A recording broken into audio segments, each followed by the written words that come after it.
खत लिखिया है, खत मिलिया है जदों अकबर दे सीने च बरछी लग गई। अज़ादारो हुसैन दा हाथ बरछी च कासद खत लेके आया है।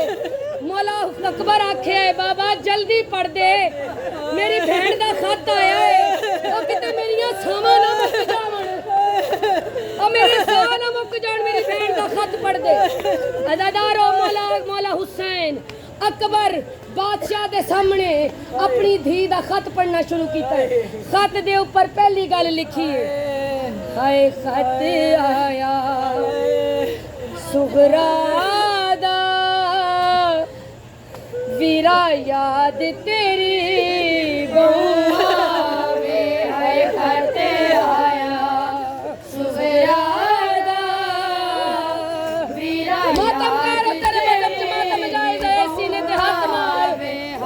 आख हाय हुसैन तेरे सेरिया वाले गार मार, ओ तेरे गाजी दे सेरिया दा ओ तेरी कासम दी मेहंदी दा आवे। हाय खत आया अज़ादारो अकबर दे सीने च बरछी,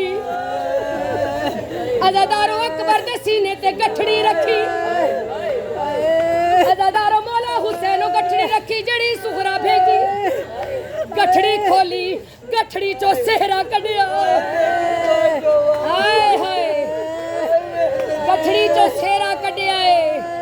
मेरी सैन सुगरा फरमाया जद भी सर ते सेहरा पावे, जद भी सर ते सेहरा पावे, भैण गरीब नू भुलना जाए। अकबर मैनू बोलना मैनू भुलना जावे, मैनू कोल बुलावी वीर अकबर मेरे सामने सेहरा पावे। हाय अकबर मैनू भुल ना जावी। अज़ादारो ज़हरा दा लाल रोंदा है, गठरी विचों चीज़ां कढ़दा है। अकबर तेरी बहन सेहरा घलिया। अज़ादारो मौला अकबर आदन बाबा जल्दी कर, ओ मेरे साह टुटदे ने।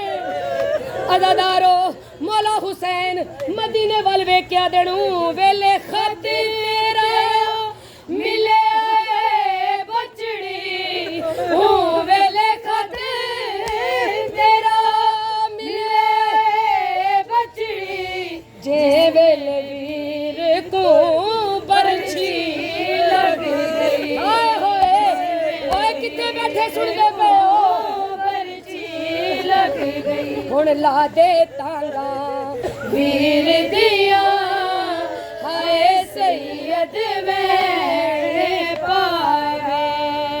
ते आया कब्रिस्तान मुसाफिर विचे, ते सजाद जंजीर ला के रुना भेण यतीम दी कबर उते, गल भेण दी कबर ला के दुआ मंगो अज़ादारो छुट गईयां कैदा।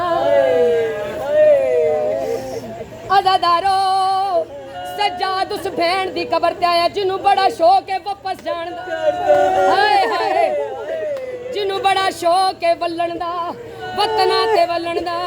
अज़ादारो रो के आदे ओ सावत निते वेंदे पिया हां उजड़ी, ते एक साल दी के